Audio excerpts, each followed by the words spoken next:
ថ្ងៃនេះនៅថៃខ្យល់ខ្លាំងមែនទែនបាទខ្យល់ត្រជាក់រងាដោយខែក្តឹកចម្លែកមែនទែនខ្យល់អញ្ចឹងចាស់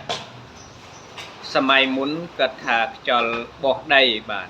ខ្យល់មុនចូលឆ្នាំគឺខ្យល់បោះដីដោយតំបន់ខ្លះមានការតមច្រើនមែនទែនបាទដោយខ្ញុំនៅសៀមរាបពេលចូលឆ្នាំខ្មែរហាមធ្វើការបាទសំបីតែបោះសម្រាមកាត់សក់ពុះអស់រែកទឹកនឹងអត់ឲ្យធ្វើទេបាទ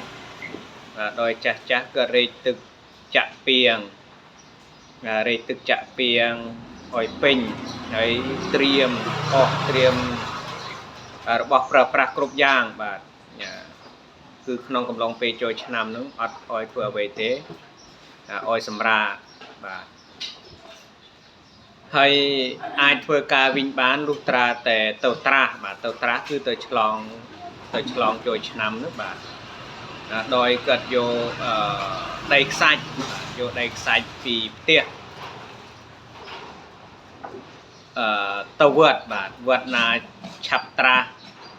វត្តណាឆាប់ត្រាស់ឆាប់ឆ្លងអញ្ចឹងគាត់យកទៅហើយគាត់ឲ្យធូបប្រាប់ទេវតាឆ្នាំថ្មីថាសុំត្រាស់ហើយថាសុំត្រាស់ហើយសុំធ្វើការហើយទៅសមាជិកក្នុងគ្រួសារនោះ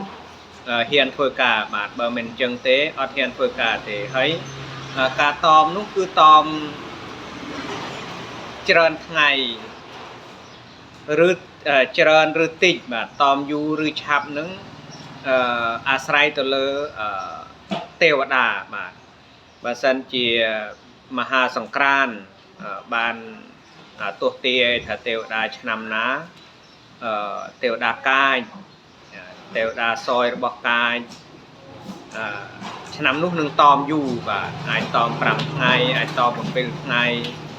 ហើយបើសិនជាឆ្នាំណាទេវតាស្លូតអានោះតមតិចបាទតម3ថ្ងៃឬ4 5ថ្ងៃប៉ុន្តែភាគច្រើនកាត់30-40ឆ្នាំមុននឹងភាគច្រើនគឺតម5ថ្ងៃបាទកាលខ្ញុំនៅតូចតម5ថ្ងៃបាទហើយពេលដែលចង់ធ្វើការគឺទៅត្រាស់បាទទៅត្រាស់មិនមែនត្រាស់សម្រាប់ធัวទេគឺឆ្លងបាទនៅតាមខេត្តផ្សេងគេហៅឆ្លងប៉ុន្តែនៅសៀមរាបហៅត្រាស់ហើយនៅសរិននៅខេត្តសរិនហៅត្រាស់ដែរបាទត្រាស់ចូលឆ្នាំមានការជូនខ្សាច់ជូនអីដូចយើងដែរ